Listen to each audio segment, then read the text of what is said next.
Hi all, and welcome back to the neighborhood. Today, we're taking a look at an IEM that is near and dear to this channel's heart, the Final Audio B3. You see, the B3 is a very special IEM to me, as it tends to be my go-to for everyday listening when I can. But at a price at around $500, does it make sense for everyone? Let's get into it.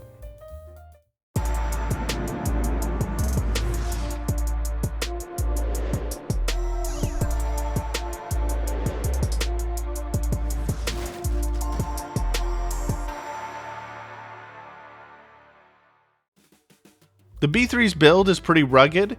It's a matte silver finish shell that takes the same shape of the A4000 from Final Audio that I previously reviewed, but in this case, the shell is a heftier metal rather than a lightweight plastic.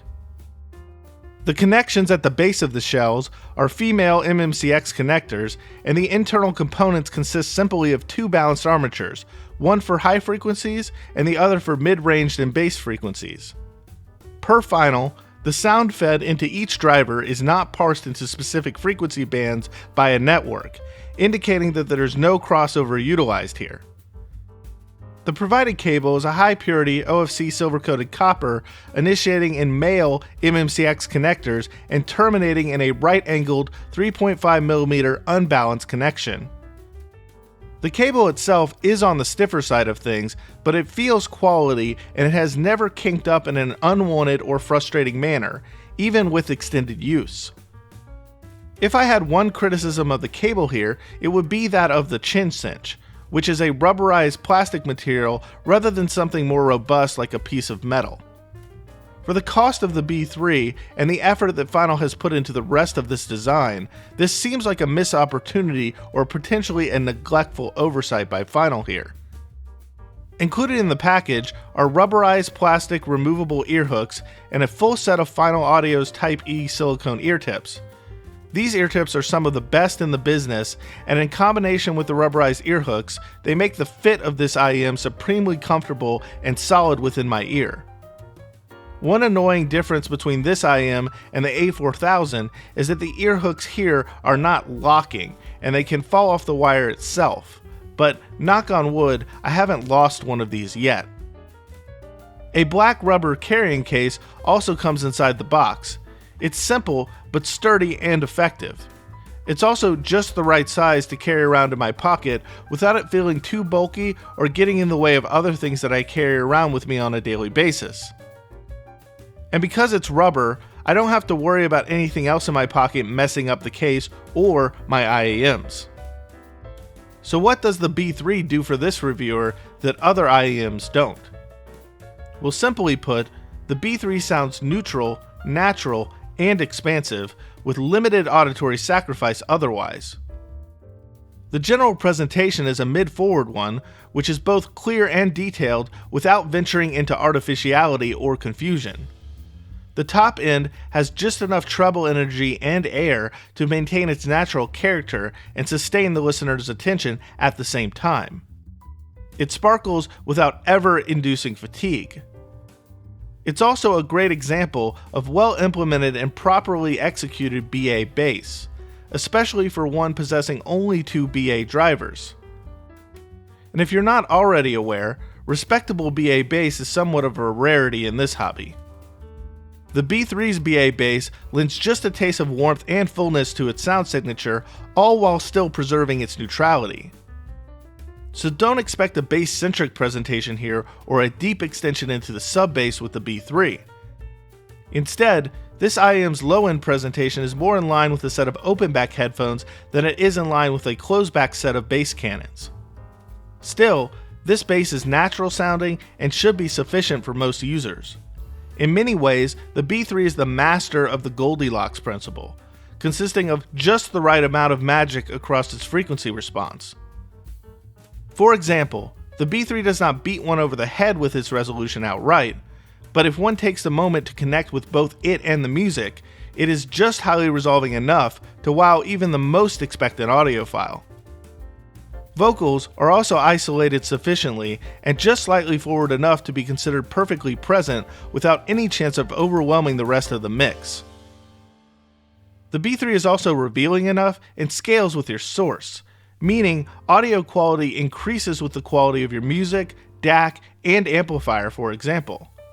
I'm not saying that it won't sound good off your phone, because it still will, but it will sound best when being driven by a quality audio chain.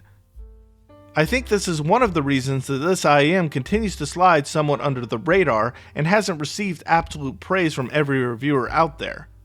I'd encourage those reviewers to take a look at their sourcing and consider upgrading to something of a higher quality to get the best out of this IEM. I would recommend something as cheap and simple as the FIO BTR3K for on-the-go use, or consider upgrading further to the Centron Stackport HD or Tri TK2 for enhanced outcomes.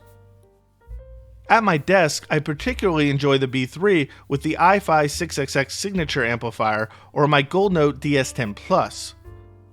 There are definitely observable steps up in audio quality with the B3 as one moves up in source quality from device to device.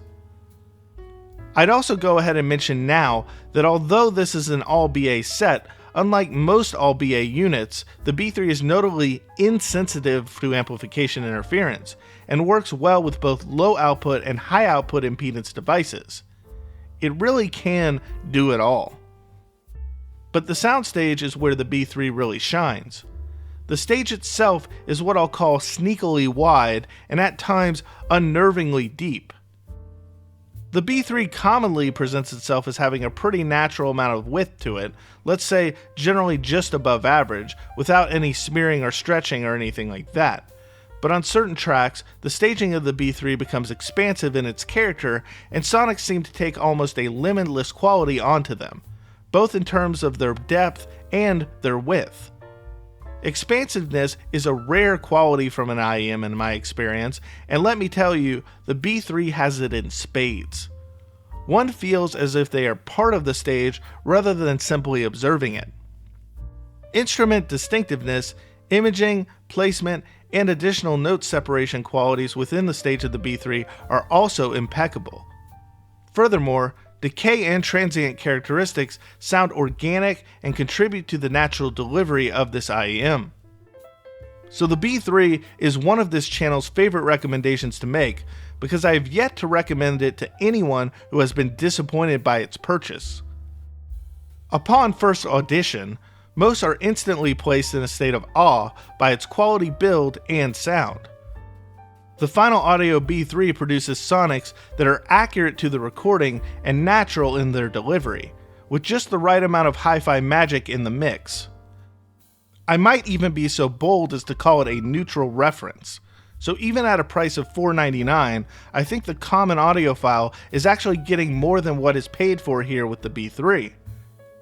It's expensive, that is true, but in a lot of ways, the B3 reminds me of a less bassy, more neutral, more natural sounding Campfire Andromeda, an IEM that cost over twice the price of the B3 and has twice the number of drivers. In my eyes, Final Audio has certainly produced a product that they should be proud of, and this thing deserves much more praise than it is getting from other reviewers.